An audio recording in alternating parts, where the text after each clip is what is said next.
ಮಿತ್ರರೇ ನಮಸ್ಕಾರ. ಮಿತ್ರರೇ, ಪಾಕಿಸ್ತಾನ ಟ್ರಂಪ್ರನ್ನ ಮೆಚ್ಚಿಸೋದಕ್ಕೆ ಮಾಡಬಾರಲ್ಲದ್ದೆಲ್ಲ ಮಾಡಿಬಿಡ್ತು. ಲಾಬಿ ಮಾಡೋದಕ್ಕೆ ಏಜೆಂಟ್ಗಳನ್ನು ನೇಮಕ ಮಾಡಿಕೊಳ್ತು, ಅದಕ್ಕೆ ಹಣವನ್ನು ಖರ್ಚು ಮಾಡ್ತು. ಟ್ರಂಪನ್ನು ಮೆಚ್ಚಿಸೋದಕ್ಕೆ ಆಸಿಮ್ ಮುನೀರ್ ಮತ್ತು ಪಾಕಿಸ್ತಾನದ ಪ್ರಧಾನಿ ಶಾಬಾಜ್ ಶರೀಫ್ ಇಬ್ಬರೂ ಸಹ ಟ್ರಂಪ್ರನ್ನ ಗುಣಗಾನ ಮಾಡಿದ್ರು. ಟ್ರಂಪ್ ಅವರಿಗೆ ನೊಬೆಲ್ ಶಾಂತಿ ಪುರಸ್ಕಾರ ಸಿಗಬೇಕು ಅಂತ ಡಿಮ್ಯಾಂಡ್ ಮಾಡಿದ್ರು. ಭಾರತ ಪಾಕಿಸ್ತಾನದ ನಡುವಿನ ಯುದ್ಧ ನಿಲ್ಲಿಸಿದ್ದು ಟ್ರಂಪ್ ಅಂತ ಘೋಷಣೆ ಮಾಡಿದ್ರು. ಇಷ್ಟೆಲ್ಲ ಮಾಡಿದಂಥ ಪಾಕಿಸ್ತಾನಕ್ಕೆ ಟ್ರಂಪ್ ಈಗ ಉಡುಗೊರೆ ಕೊಟ್ಟಿದ್ದಾರೆ. ಆದರೆ ಆ ಉಡುಗೊರೆ ಪಾಕಿಸ್ತಾನಕ್ಕೆ ವರವಾಗಿಲ್ಲ, ಶಾಪವಾಗಿದೆ. ಅದು ಯಾರಿಗೆ ವರ ಆಗಿದೆ ಕೇಳಿದ್ರೆ ಭಾರತಕ್ಕೆ.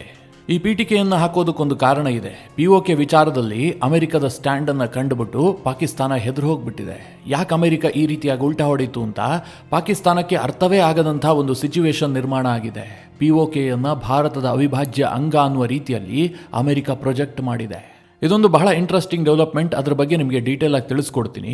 ಇದರ ಜೊತೆಗೆ ಮಿತ್ರರೇ, ಅಮೆರಿಕ ಮತ್ತು ಭಾರತದ ನಡುವೆ ಟ್ರೇಡ್ ಡೀಲ್ ಆಗಿತ್ತಲ್ಲ, ಅದು ಅಧಿಕೃತವಾಗಿ ಜಾರಿಗೆ ಬಂದಿದೆ. ರಷ್ಯಾದ ಆಯಿಲ್ ವಿಚಾರವಾಗಿ ಭಾರತದ ವಿರುದ್ಧವಾಗಿ ವಿಧಿಸಿದ್ದಂತಹ ಹೆಚ್ಚುವರಿ ಟ್ಯಾರಿಫ್ ಅನ್ನು ಕೂಡ ಟ್ರಂಪ್ ಅವರು ರದ್ದುಪಡಿಸಿದ್ದಾರೆ. ನಾವು ರಷ್ಯಾದ ಆಯಿಲ್ ಖರೀದಿಯನ್ನು ಸಂಪೂರ್ಣವಾಗಿ ನಿಲ್ಲಿಸ್ತೀವಿ ಅಂತ ಭಾರತ ಇದುವರೆಗೂ ಕೂಡ ಅಧಿಕೃತವಾಗಿ ಯಾವುದೇ ಆಶ್ವಾಸನೆಯನ್ನು ಕೊಟ್ಟಿಲ್ಲ. ಆದರೂ ಸಹ ಅಮೆರಿಕ ಟ್ಯಾರಿಫ್ ಅನ್ನು ರದ್ದು ಮಾಡಿದೆ. ಅದ್ರ ಬಗ್ಗೆನೂ ಸ್ವಲ್ಪ ನಿಮಗೆ ಡೀಟೇಲ್ ಆಗಿ ತಿಳಿಸ್ಕೊಡ್ತೀನಿ. ಈಗ ಪಾಕಿಸ್ತಾನದ ಇಸ್ಲಾಮಾಬಾದ್ನಲ್ಲಿ ಒಂದು ಆತ್ಮಾಹುತಿ ದಾಳಿ ಆಗಿದೆಯಲ್ಲ, ಇದು ಆಫ್ಘಾನಿಸ್ತಾನ ಮತ್ತು ಪಾಕಿಸ್ತಾನದ ನಡುವೆ ಯುದ್ಧದ ಭೀತಿಯನ್ನು ತಂದಿಟ್ಟಿದೆ. ಪಾಕಿಸ್ತಾನ ಆಫ್ಘಾನಿಸ್ತಾನದ ಕಡೆಗೆ ದಂಡಯಾತ್ರೆಯನ್ನು ಹೊರಡೋದಕ್ಕೆ ರೆಡಿ ಆಗ್ತಾ ಇದೆ ಎನ್ನುವ ಸುದ್ದಿಯೂ ಕೂಡ ಇದೆ. ಇದೆಲ್ಲದರ ಬಗ್ಗೆ ಈ ವಿಡಿಯೋದಲ್ಲಿ ನಿಮಗೆ ಡೀಟೇಲ್ ಆಗಿ ಮಾಹಿತಿ ಕೊಡುವಂತಹ ಪ್ರಯತ್ನ ಮಾಡ್ತೀನಿ. ನೀವು ಈ ವಿಡಿಯೋನ ಕೊನೆವರೆಗೂ ಮಿಸ್ ಮಾಡದೆ ನೋಡಿ. ಮೊದಲನೆಯದಾಗಿ ಪಾಕಿಸ್ತಾನದಲ್ಲಾದಂಥ ಬ್ಲಾಸ್ಟ್ ವಿಚಾರದಿಂದಲೇ ಶುರು ಮಾಡೋಣ. ಪಾಕಿಸ್ತಾನದಲ್ಲಿ ಫೆಬ್ರವರಿ 6ನೇ ತಾರೀಕು ಶುಕ್ರವಾರದ ನಮಾಜ್ ನಡೆಯುವಂತಹ ಸಂದರ್ಭದಲ್ಲಿ ಒಂದು ಆತ್ಮಾಹುತಿ ಬಾಂಬ್ ದಾಳಿ ಆಯಿತು. ಅದು ಎಲ್ಲೋ ಬಲೂಚಿಸ್ತಾನ ಪ್ರಾಂತ್ಯದಲ್ಲಾಗಿದ್ದಲ್ಲ, ಪಾಕಿಸ್ತಾನದ ರಾಜಧಾನಿ ಇಸ್ಲಾಮಾಬಾದ್ನಲ್ಲಾದಂತಹ ಘಟನೆ ಅದು. ಶಿಯಾ ಗುಂಪಿಗೆ ಸೇರಿದಂತಹ ಒಂದು ಮಸೀದಿಗೆ ಓರ್ವ ವ್ಯಕ್ತಿ ನುಗ್ಗುತ್ತಾನೆ. ಆ ಸಂದರ್ಭದಲ್ಲಿ ಆತನನ್ನು ತಡೆಯುವಂತಹ ಪ್ರಯತ್ನ ಆಗುತ್ತೆ. ಯಾಕೆಂತಂದ್ರೆ ಅದಾಗಲೇ ಅಲ್ಲಿ ನಮಾಜ್ ನಡೀತಾ ಇರುತ್ತೆ. ಹೀಗಾಗಿ ಅಲ್ಲಿದ್ದಂತಹ ಸೆಕ್ಯೂರಿಟಿ ಸಿಬ್ಬಂದಿ ಈತನನ್ನು ತಡೆಯುವಂತಹ ಪ್ರಯತ್ನ ಮಾಡ್ತಾರೆ. ಆದರೆ ಆ ಅಪರಿಚಿತ ವ್ಯಕ್ತಿ ಸ್ವಲ್ಪವೂ ತಡ ಮಾಡದೆ ತನ್ನನ್ನು ತಾನೇ ಬ್ಲಾಸ್ಟ್ ಮಾಡಿಕೊಳ್ತಾನೆ. ಈ ಆತ್ಮಾಹುತಿ ದಾಳಿಯಲ್ಲಿ ಪಾಕಿಸ್ತಾನದ 69 ಜನ ಸತ್ತು ಹೋಗ್ತಾರೆ. 170ಕ್ಕೂ ಹೆಚ್ಚು ಮಂದಿಗೆ ಗಾಯಗಳಾಗಿದ್ದಾವೆ. ಸಾವಿನ ಸಂಖ್ಯೆ ಇನ್ನಷ್ಟು ಜಾಸ್ತಿ ಆಗುವ ಬಗ್ಗೆ ಅನುಮಾನಗಳಿದಾವೆ. ಆತ ಭಾರಿ ದೊಡ್ಡ ಸ್ಕೆಚ್ ಹಾಕೊಂಡು ಬಂದಿದ್ದ. ಅಂದ್ರೆ ನಮಾಜ್ ಮಾಡುವಂತಹ ಸ್ಥಳಕ್ಕೆ ನುಗ್ಗಿಬಿಟ್ಟು ಅಲ್ಲಿ ಬಾಂಬ್ ಬ್ಲಾಸ್ಟ್ ಮಾಡುವಂತಹದ್ದು ಆತನ ಉದ್ದೇಶ ಆಗಿತ್ತು. ಅಲ್ಲಿ ಸೆಕ್ಯೂರಿಟಿ ಸಿಬ್ಬಂದಿ ತಡೆದ ಕಾರಣದಿಂದಾಗಿ ಎಂಟ್ರೆನ್ಸ್ ನಲ್ಲೇ ಬ್ಲಾಸ್ಟ್ ಆಗಿದೆ. ಆತ ಇನ್ನೊಂದು ಸ್ವಲ್ಪ ಒಳಗಡೆ ಹೋಗಿ ಬ್ಲಾಸ್ಟ್ ಆಗಿದ್ದೇ ಆಗಿದ್ರೆ ಈಗೇನು ಸತ್ತಿದಾರಲ್ಲ ಅದರ ಸಂಖ್ಯೆ ಇನ್ನಷ್ಟು ಜಾಸ್ತಿ ಆಗಿರ್ತಾ ಇತ್ತು. ಸರಿಸುಮಾರು 300ಕ್ಕೂ ಹೆಚ್ಚು ಮಂದಿ ಸಾವಿಗೀಡಾಗಿರ್ತಾ ಇದ್ರು ಅಂತ ಪಾಕಿಸ್ತಾನದ ಸ್ಥಳೀಯ ಮಾಧ್ಯಮಗಳು ಹೇಳ್ತಾ ಇದ್ದಾವೆ. ಅಂದ್ರೆ ಆ ಮಟ್ಟಿನ ಬಾಂಬ್ ಬ್ಲಾಸ್ಟ್ ಅದು. ಸದ್ಯ ಪಾಕಿಸ್ತಾನದ ಬಲೂಚ್ ಪ್ರಾಂತ್ಯದಲ್ಲಿ BLA ಸೈನಿಕರ ಹೋರಾಟ ಜಾಸ್ತಿ ಆಗ್ತಾ ಇದೆ. ಈ ಬಾರಿಯ ಹೋರಾಟವನ್ನ ಅವರು ನಿರ್ಣಾಯಕ ಹೋರಾಟ ಅಂತ ಘೋಷಣೆ ಮಾಡಿದರೆ, ಈ ಬಾರಿ ಸ್ವತಂತ್ರವನ್ನ ಪಡೆದೇ ಪಡಿತೀವಿ ಅಂತ ಹೇಳಿ ಅವರೊಂದು ರೀತಿಯಲ್ಲಿ ಹೋರಾಟ ಮಾಡ್ತಾ ಇದ್ದಾರೆ.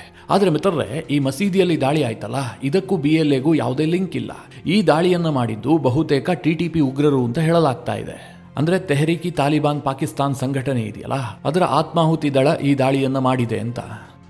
ಮಿತ್ರರೇ, ಈ ದಾಳಿಯನ್ನು ನೋಡಿದಂತಹ ಸಂದರ್ಭದಲ್ಲಿ ಏನನ್ಸುತ್ತೆ ಕೇಳಿದ್ರೆ, ಪಾಕಿಸ್ತಾನದ ಒಳಗೆ ಅನೇಕ ಉಗ್ರ ಸಂಘಟನೆಗಳಿದಾವಲ್ಲ, ಅವುಗಳಲ್ಲೇ ಪೈಪೋಟಿ ಇದೆಯೇನೋ ಅಂತ ಅನ್ಸುತ್ತೆ. ಯಾಕೆ ಅಂತಂದ್ರೆ ಬಲೂಚ್ ಲಿಬರೇಷನ್ ಆರ್ಮಿ ಮೊನ್ನೆ ತಾನೇ ಪಾಕಿಸ್ತಾನದಲ್ಲಿ ನರಕವನ್ನ ಸೃಷ್ಟಿ ಮಾಡಿಬಿಟ್ಟಿತ್ತು. ಪಾಕಿಸ್ತಾನದ ಸೇನೆಯನ್ನು ಹಣ್ಣುಗಾಯಿ ನೀರುಗಾಯಿ ಮಾಡಿ ಹಾಕ್ಬಿಟ್ಟಿತ್ತು. ಬಲೂಚಿಸ್ತಾನ್ ಲಿಬರೇಷನ್ ಆರ್ಮಿಯ ಮಹಿಳಾ ಸೂಸೈಡ್ ಬಾಂಬರ್ಸ್ಗಳು ಪಾಕಿಸ್ತಾನಕ್ಕೆ ಊಹಿಸದಂತಹ ಹಾನಿ ಮಾಡಿದ್ರು.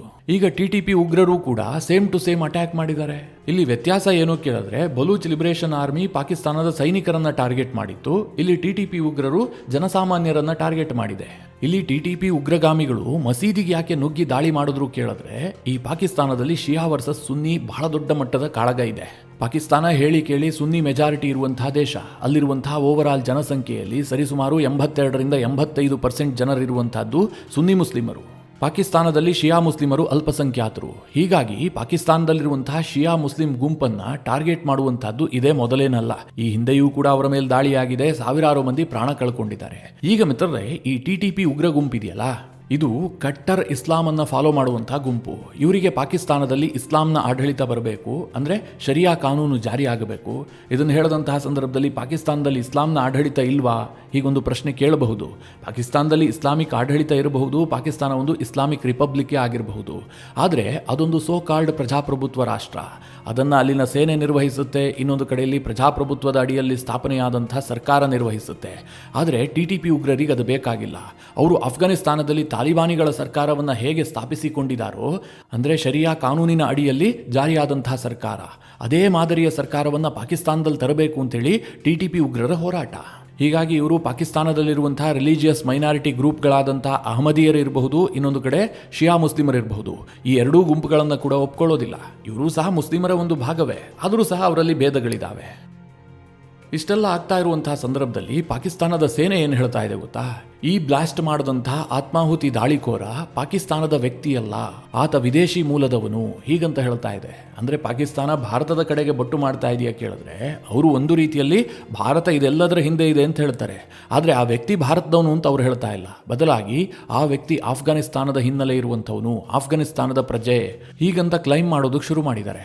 ಇದಕ್ಕೊಂದು ಮೈನ್ ಕಾರಣ ಏನು ಕೇಳಿದ್ರೆ, ಪಾಕಿಸ್ತಾನ ಮತ್ತೊಮ್ಮೆ ಆಫ್ಘಾನಿಸ್ತಾನದೊಂದಿಗೆ ಸಂಘರ್ಷವನ್ನು ಬಯಸ್ತಾ ಇದೆ. ಪಾಕಿಸ್ತಾನ ಅನ್ನೋದಕ್ಕಿಂತಲೂ ಹೆಚ್ಚಾಗಿ ಪಾಕಿಸ್ತಾನದ ಸೇನೆ. ಈ ಬಗ್ಗೆ ತಾಲಿಬಾನ್ನ ಸರ್ಕಾರವೇ ಅನುಮಾನ ವ್ಯಕ್ತಪಡಿಸ್ತಾ ಇದೆ. ಪಾಕಿಸ್ತಾನ ನಮ್ಮ ಮೇಲೆ ಗ್ರೌಂಡ್ ಅಟ್ಯಾಕ್ ಮಾಡೋದಕ್ಕೆ ಸಿದ್ಧತೆಯನ್ನು ಮಾಡಿಕೊಳ್ತಾ ಇದೆ, ಹೀಗಂತ ತಾಲಿಬಾನ್ ಸರ್ಕಾರದ ವಕ್ತಾರನೇ ಸ್ಟೇಟ್ಮೆಂಟ್ ಅನ್ನು ಕೊಟ್ಟಿದ್ದಾನೆ. ಯಾಕೆ ಈ ಇಸ್ಲಾಮಾಬಾದ್ನಲ್ಲಾದಂತಹ ಬ್ಲಾಸ್ಟ್ ಅನ್ನು ತಾಲಿಬಾನಿಗಳ ತಲೆಗೆ ಕಟ್ಟೋದಕ್ಕೆ ಪಾಕಿಸ್ತಾನ ಹೊರಟಿದೆ ಕೇಳಿದ್ರೆ, ಕಾರಣ ವೆರಿ ಸಿಂಪಲ್. ಸದ್ಯ ಪಾಕಿಸ್ತಾನದಲ್ಲಿ ಫೇಲ್ಯೂರ್ ಆಗ್ತಾ ಇರುವಂತಹದ್ದು ಯಾರು? ಅಲ್ಲಿನ ಸೇನೆಗೆ ಜನರೆದುರು ಹೋಗೋದಕ್ಕೆ ಮುಖ ಇಲ್ಲ. ಒಂದು ಕಡೆ ಬಲೂಚಿಸ್ತಾನ, ಪಾಕಿಸ್ತಾನದ ಓವರ್ ಆಲ್ ಭೂ ಪ್ರದೇಶದಲ್ಲಿ 40% ಜಾಗ ಹೊಂದಿರುವಂತಹ ಪ್ರದೇಶ ಇದು. ಅಂತಹ ಬಲೂಚಿಸ್ತಾನದಲ್ಲಿ ದಿನೇ ದಿನೇ ಬಲೂಚ್ ಲಿಬರೇಷನ್ ಆರ್ಮಿಯ ಕಂಟ್ರೋಲ್ ಜಾಸ್ತಿ ಆಗ್ತಾ ಇದೆ. ಪಾಕಿಸ್ತಾನದ ಸೈನಿಕರು ಅಲ್ಲಿ ಹೆಲಿಕಾಪ್ಟರ್ ಬಳಸಿ ಹೋಗುವಂತಹ ಪರಿಸ್ಥಿತಿ ನಿರ್ಮಾಣ ಆಗಿದೆ. ಪಾಕಿಸ್ತಾನದ ಸೇನೆ ಬಲೂಚ್ನಲ್ಲಿ ಹೇಡಿಗಳಂತೆ ಓಡ್ ಹೋಗ್ತಾ ಇರುವಂತಹ ವಿಡಿಯೋಸ್ಗಳು ಪಾಕಿಸ್ತಾನದಾದ್ಯಂತ ವೈರಲ್ ಆಗ್ತಾ ಇದೆ. ಇದರಿಂದ ಒತ್ತಡಕ್ಕೊಳಗಾಗ್ತಿರೋದು ಯಾರು? ಆಸಿಮ್ ಮುನೀರ್. ಇನ್ನೊಂದು ಕಡೆ ಪಾಕಿಸ್ತಾನದ ರಾಜಧಾನಿಯಲ್ಲೇ ಮಸೀದಿ ಒಳಗೆ ಸ್ಫೋಟ ಆಗುತ್ತೆ, ಅದು ಕೂಡ ಆತ್ಮಾಹುತಿ ದಾಳಿ. ಇದರಲ್ಲಿ ಪಾಕಿಸ್ತಾನದ ಇಂಟೆಲಿಜೆನ್ಸ್ ಫೇಲ್ಯೂರ್ ಆಗಿದೆ, ಪಾಕಿಸ್ತಾನದ ಸೇನೆ ಫೇಲ್ಯೂರ್ ಆಗಿದೆ, ಪಾಕಿಸ್ತಾನದ ಟೋಟಲಿ ಭದ್ರತಾ ವ್ಯವಸ್ಥೆಯೇ ಫೇಲ್ಯೂರ್ ಆಗಿಬಿಟ್ಟಿದೆ. ಹೀಗಾಗಿ ಪಾಕಿಸ್ತಾನ ಏನು ಮಾಡೋದು? ತನ್ನ ಜನರನ್ನು ಖುಷಿಪಡಿಸೋದಕ್ಕೆ. ಇದೆಲ್ಲ ನಮ್ಮ ದೇಶದ ಒಳಗಾಗ್ತಾ ಇರುವಂಥದ್ದಲ್ಲ, ಇದರಲ್ಲಿ ವಿದೇಶಿ ಶಕ್ತಿಗಳ ಕೈವಾಡ ಇದೆ. ಅಫ್ಘಾನಿಸ್ತಾನ ಇನ್ವಾಲ್ವ್ ಆಗ್ತಾ ಇದೆ. ಅಫ್ಘಾನಿಸ್ತಾನದ ತಾಲಿಬಾನಿಗಳ ಹಿಂದೆ ಭಾರತ ನಿಂತ್ಕೊಂಡಿದೆ. ಈ ರೀತಿಯ ಕಥೆಯನ್ನು ಕಟ್ಟೋದಕ್ಕೆ ಅವ್ರು ಶುರು ಮಾಡಿದ್ದಾರೆ. ಬಲೂಚ್ನಲ್ಲಾದಂತಹ ದಾಳಿಗೂ ಭಾರತಕ್ಕೂ ಲಿಂಕ್ ಮಾಡಿದರು. ಈಗ ಇಸ್ಲಾಮಾಬಾದ್ನಲ್ಲಾದಂತಹ ದಾಳಿಗೂ ಅಫ್ಘಾನಿಸ್ತಾನಕ್ಕೂ ಲಿಂಕ್ ಮಾಡಿ ಪರೋಕ್ಷವಾಗಿ ಭಾರತದ ಕಡೆಗೆ ಬೊಟ್ಟು ಮಾಡ್ತಾ ಇದ್ದಾರೆ. ಆದರೆ ಅಫ್ಘಾನಿಸ್ತಾನದ ತಾಲಿಬಾನಿಗಳಿಗೆ ಏನು ಅನ್ನಿಸ್ತಾ ಇದೆ ಗೊತ್ತಾ? ಇದೆಲ್ಲವುದನ್ನು ಪಾಕಿಸ್ತಾನ ಅಮೆರಿಕದ ಸೂಚನೆಯಂತೆ ಮಾಡ್ತಾ ಇದೆ ಅಂತ ತಾಲಿಬಾನಿಗಳಿಗೆ ಅನುಮಾನ ಬರೋದಕ್ಕೆ ಶುರುವಾಗಿದೆ. ಅವರ ಆರೋಪವನ್ನು ಕೂಡ ಮಾಡ್ತಾ ಇದ್ದಾರೆ. ಸದ್ಯದ ಬೆಳವಣಿಗೆಗಳನ್ನು ನೋಡಿದ್ರೆ ಯಾವುದೇ ಕ್ಷಣದಲ್ಲಿ ಬೇಕಾದರೂ ಪಾಕಿಸ್ತಾನ ಅಫ್ಘಾನಿಸ್ತಾನದ ಮೇಲೆ ಯುದ್ಧ ಶುರು ಮಾಡಬಹುದು. ಅಂದರೆ ಈ ಹಿಂದೆ ಮಾಡಿದ ಹಾಗೆ ಅವರು ಏರ್ ಸ್ಟ್ರೈಕನ್ನೇ ಮಾಡ್ತಾರೆ ಅಂತ ಹೇಳೋದಕ್ಕೆ ಸಾಧ್ಯ ಇಲ್ಲ. ಗ್ರೌಂಡ್ ಅಟ್ಯಾಕ್ಗಳನ್ನು ಮಾಡಿದ್ರೂ ಕೂಡ ಆಶ್ಚರ್ಯ ಇಲ್ಲ. ಅಂತಹ ಪರಿಸ್ಥಿತಿ ಇದೆ ಅಂತ ತಾಲಿಬಾನ್ನ ಮಾಧ್ಯಮಗಳು, ತಾಲಿಬಾನ್ನ ಸರ್ಕಾರವೇ ಅನುಮಾನವನ್ನು ವ್ಯಕ್ತಪಡಿಸಿದೆ. ಇದೆಲ್ಲ ಮಿತ್ರರೇ ಪಾಕಿಸ್ತಾನದ ಒಳಗಾಗ್ತಿರುವಂತಹ ಸಮಸ್ಯೆಗಳಾದರೆ, ಅವರಿಗೆ ಇನ್ನೊಂದು ಕಡೆಯಲ್ಲಿ ಜಾಗತಿಕವಾಗಿ ಭಾರಿ ಹಿನ್ನಡೆ ಆಗ್ತಾ ಇದೆ, ಮೇಲಿಂದ ಮೇಲೆ ಹಿನ್ನಡೆ. ಇಷ್ಟು ದಿನ ಅವರು ಒಳಗೊಳಗೆ ಒಂದು ರೀತಿಯಲ್ಲಿ ಸಂಭ್ರಮಿಸ್ತಾ ಇದ್ರು. ಯಾಕೆ ಕೇಳಿದ್ರೆ, ಭಾರತ ಮತ್ತು ಅಮೆರಿಕದ ನಡುವೆ ಒಂದು ರೀತಿಯಲ್ಲಿ ಕೋಲ್ಡ್ ವಾರ್ ನಡೀತಾ ಇತ್ತು. ಅಮೆರಿಕ ಭಾರತದ ಮೇಲೆ 50% ಟ್ಯಾರಿಫ್ ಹಾಕಿತ್ತು. ರಷ್ಯಾದ ಆಯಿಲ್ ವಿಚಾರವಾಗಿ ಭಾರಿ ಒತ್ತಡವನ್ನು ಹೇರ್ತಾ ಇತ್ತು. ಭಾರತ ಮತ್ತು ಪಾಕಿಸ್ತಾನ ಯುದ್ಧವನ್ನು ನಿಲ್ಲಿಸಿದ್ದು ನಾನೇ ಅಂತ ಅಮೆರಿಕದ ಅಧ್ಯಕ್ಷ ಕ್ಲೈಮ್ ಮಾಡ್ತಾ ಇದ್ರು. ಪಾಕಿಸ್ತಾನಕ್ಕೆ ಇದರಿಂದ ಏನೂ ಸಮಸ್ಯೆ ಇರಲಿಲ್ಲ, ಆದರೆ ಭಾರತದಲ್ಲಿ ಇದು ರಾಜಕೀಯವಾಗಿ ಸಂಘರ್ಷಕ್ಕೆ ಕಾರಣ ಆಗ್ತಾ ಇತ್ತು. ಇದೆಲ್ಲದನ್ನು ಪಾಕಿಸ್ತಾನ ಒಳಗೊಳಗೆ ಎಂಜಾಯ್ ಮಾಡ್ತಾ ಇತ್ತು. ಆದರೆ ಇದ್ದಕ್ಕಿದ್ದಂತೆ ಅಮೆರಿಕ ಕಂಪ್ಲೀಟ್ ಯೂಟರ್ನ್ ಅನ್ನು ತೆಗೆದುಕೊಂಡು ಭಾರತದ ಮೇಲಿನ ಟ್ಯಾರಿಫ್ ಅನ್ನು 18%ಗೆ ಇಳಿಸಿದೆ. ಇದು ನೇರವಾಗಿ ಪಾಕಿಸ್ತಾನಕ್ಕೆ ಬಹಳ ದೊಡ್ಡ ಹೊಡೆತ ಕೊಡುತ್ತೆ. ನಾನು ಮೊನ್ನೆಯೂ ಕೂಡ ನಿಮಗೆ ವಿವರಿಸಿದ್ದೆ, ಪಾಕಿಸ್ತಾನದ ಟೆಕ್ಸ್ಟೈಲ್ ಉದ್ಯಮಕ್ಕೆ ಇದು ನಷ್ಟವನ್ನು ತರಿಸುತ್ತೆ. ಪಾಕಿಸ್ತಾನದ ಅಮೆರಿಕದ ಎಕ್ಸ್ಪೋರ್ಟ್ ಇದೆಯಲ್ಲ, ಇದು ಡೋಲಾಯಮಾನವಾದಂತಹ ಪರಿಸ್ಥಿತಿಯನ್ನು ತಲುಪಿದೆ ಅಂತ. ಸದ್ಯ ಪಾಕಿಸ್ತಾನದಲ್ಲಿ ಭಾರತ ಮತ್ತು ಅಮೆರಿಕದ ನಡುವಿನ ಟ್ರೇಡ್ ಡೀಲ್ ವಿಚಾರ ಇದೆಯಲ್ಲ, ಇದು ಬಹಳ ಚರ್ಚೆಯ ವಿಚಾರವೂ ಕೂಡ ಹೌದು. ಪಾಕಿಸ್ತಾನದ ಮಾಧ್ಯಮಗಳು ಇದಕ್ಕೆ ಭಾರಿ ಆಸಕ್ತಿಯನ್ನು ವಹಿಸಿ ಸುದ್ದಿಯನ್ನು ಕೂಡ ಪ್ರಕಟಿಸ್ತಾ ಇದ್ದಾವೆ. ಈಗ ಗಾಯದ ಮೇಲೆ ಬರೆ ಎಂಬಂತೆ ಅಮೆರಿಕ ಪಾಕಿಸ್ತಾನಕ್ಕೆ ಮತ್ತೊಂದು ಶಾಕ್ ಅನ್ನು ಕೊಟ್ಟಿದೆ. ಅದೇನು ಕೇಳಿದ್ರೆ, ಭಾರತ ಮತ್ತು ಅಮೆರಿಕದ ನಡುವೆ ಆದಂತಹ ಟ್ರೇಡ್ ಡೀಲ್ನ ಕುರಿತಾಗಿ ಯುಎಸ್ನ ಟ್ರೇಡ್ ರೆಪ್ರೆಸೆಂಟೇಟಿವ್ಸ್ ವಿಭಾಗ ಒಂದು ಪೋಸ್ಟ್ ಅನ್ನು ಮಾಡಿದೆ. ಅಂದ್ರೆ ಇದೊಂದು ಅಮೆರಿಕದ ಸರ್ಕಾರದ ವಿಭಾಗ.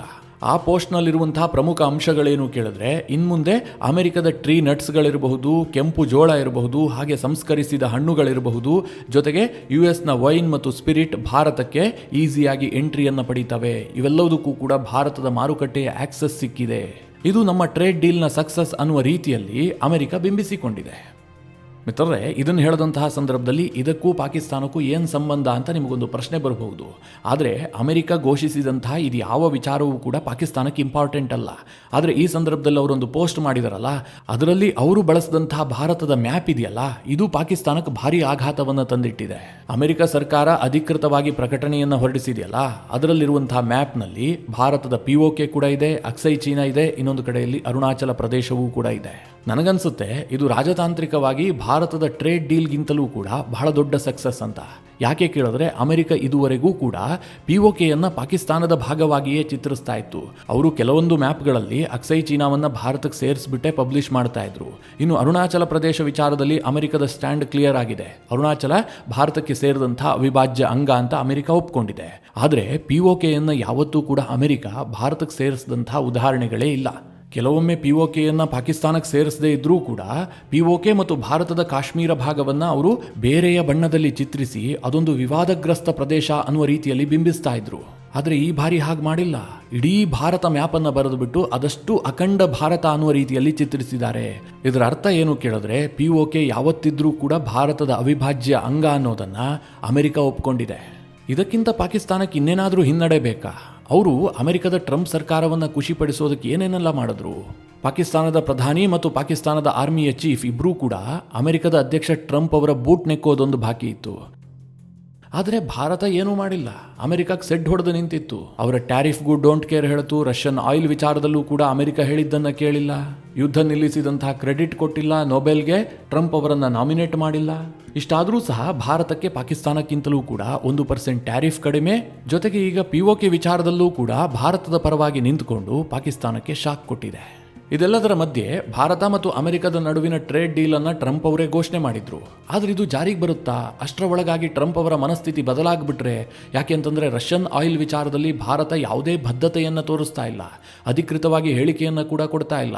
ಒಂದು ರೀತಿಯಲ್ಲಿ ಭಾರತದ ಎಲ್ಲಾ ಸ್ಟೇಟ್ಮೆಂಟ್ಗಳು ಕೂಡ ಅಡ್ಡಗೋಡೆಯ ಮೇಲೆ ದೀಪ ಇಟ್ಟಂತಿದೆ. ಇಂತಹ ಪರಿಸ್ಥಿತಿಯಲ್ಲಿ ಟ್ರಂಪ್ ಯಾವಾಗ ಬೇಕಾದರೂ ಉಲ್ಟಾ ಹೊಡಿಬಹುದು ಅನ್ನುವಂತಹ ಅನುಮಾನಗಳಿದ್ವು. ಆದರೆ ಹಾಗಾಗಿಲ್ಲ. ಟ್ರಂಪ್ ಅವರು ರಷ್ಯನ್ ಆಯಿಲ್ ವಿಚಾರದಲ್ಲಿ ಭಾರತಕ್ಕೆ ವಿಧಿಸಿದಂತಹ ಹೆಚ್ಚುವರಿ 25% ಟ್ಯಾರಿಫ್ ಅನ್ನು ಅಧಿಕೃತವಾಗಿ ರದ್ದು ಮಾಡಿದ್ದಾರೆ. ಟ್ರಂಪ್ ಅವರು ಶುಕ್ರವಾರವೇ ಈ ಎಕ್ಸಿಕ್ಯೂಟಿವ್ ಆರ್ಡರ್ಗೆ ಸಹಿ ಕೂಡ ಹಾಕಿದ್ದಾರೆ. ಶನಿವಾರ ಮುಂಜಾನೆ ಈಸ್ಟರ್ನ್ ಟೈಮ್ 12:01 ಸರಿಯಾಗಿ ಈ ಟ್ಯಾರಿಫ್ ಅಂತ್ಯ ಆಗತ್ತೆ ಹೀಗಂತ ಎಕ್ಸಿಕ್ಯೂಟಿವ್ ಆರ್ಡರ್ಗೆ ಟ್ರಂಪ್ ಸಹಿ ಮಾಡಿದ್ದಾರೆ.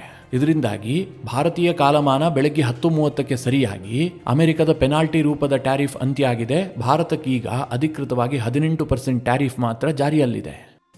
ಈ ಸ್ಟೇಟ್ಮೆಂಟ್ನಲ್ಲಿ ಅಮೆರಿಕ ಏನು ಹೇಳಿದೆ ಕೇಳಿದ್ರೆ, ಭಾರತ ರಷ್ಯಾದಿಂದ ಆಯಿಲ್ ಖರೀದಿಯನ್ನು ನಿಲ್ಲಿಸುವ ಬಗ್ಗೆ ಬದ್ಧತೆಯನ್ನು ವ್ಯಕ್ತಪಡಿಸಿದೆ. ಹಾಗೆ ಅಮೆರಿಕದೊಂದಿಗೆ ಹೆಚ್ಚಿನ ಆಯಿಲ್ ಖರೀದಿ ಮಾಡೋದಕ್ಕೆ ಒಲವನ್ನು ಹೊಂದಿದೆ. ಹಾಗೆ ಮುಂದಿನ 10 ವರ್ಷದಲ್ಲಿ ರಕ್ಷಣಾ ಸಹಕಾರವನ್ನು ವಿಸ್ತರಣೆ ಮಾಡೋದಕ್ಕೂ ಕೂಡ ಭಾರತ ಬಹಳ ಉತ್ಸಾಹವನ್ನು ತೋರಿಸಿದೆ. ಈ ಕಾರಣದಿಂದಾಗಿ 25% ಹೆಚ್ಚುವರಿ ಟ್ಯಾರಿಫ್ ಅನ್ನು ರದ್ದು ಮಾಡಲಾಗ್ತಾ ಇದೆ ಅಂತ ಟ್ರಂಪ್ ಆರ್ಡರ್ ಮಾಡಿದ್ದಾರೆ. ಮಿತ್ರರೇ, ಇದಿಷ್ಟು ಪಾಕಿಸ್ತಾನದಲ್ಲಾದಂತಹ ಕೆಲವೊಂದಷ್ಟು ಬೆಳವಣಿಗೆ ಹಾಗೂ ಭಾರತ ಮತ್ತು ಅಮೆರಿಕದ ಮಧ್ಯೆ ಆಗ್ತಾ ಇರುವಂತಹ ಕೆಲವೊಂದಷ್ಟು ಲೇಟೆಸ್ಟ್ ಡೆವಲಪ್ಮೆಂಟ್ಗಳ ಕುರಿತಾಗಿ ಮಾಹಿತಿ. ಈ ವಿಚಾರದಲ್ಲಿ ನಿಮ್ಮ ಅನಿಸಿಕೆ ಅಭಿಪ್ರಾಯಗಳೇನು? ಕಮೆಂಟ್ ಮಾಡುವ ಮೂಲಕ ನಮಗೆ ತಿಳಿಸಿ. ಹಾಗೆ ನಿಮಗೆ ಈ ವಿಡಿಯೋ ಇಷ್ಟವಾದರೆ ಲೈಕ್ ಮಾಡಿ. ಜೊತೆಗೆ ನೀವಿನ್ನೂ ನಿಮ್ಮ ನೆಚ್ಚಿನ ಸಂಸ್ಕಾರ ಸೌರಭ ಯೂಟ್ಯೂಬ್ ಚಾನಲ್ನ ಸಬ್ಸ್ಕ್ರೈಬ್ ಮಾಡಿಲ್ಲ ಅಂತಾದರೆ ಈ ಕೂಡಲೇ ಸಬ್ಸ್ಕ್ರೈಬ್ ಮಾಡಿ ಮುಂದಿನ ಎಲ್ಲ ಅಪ್ಡೇಟ್ಗಳ ನೋಟಿಫಿಕೇಷನ್ಗಾಗಿ ಬೆಲ್ ಐಕಾನ್ ಒತ್ತಿ.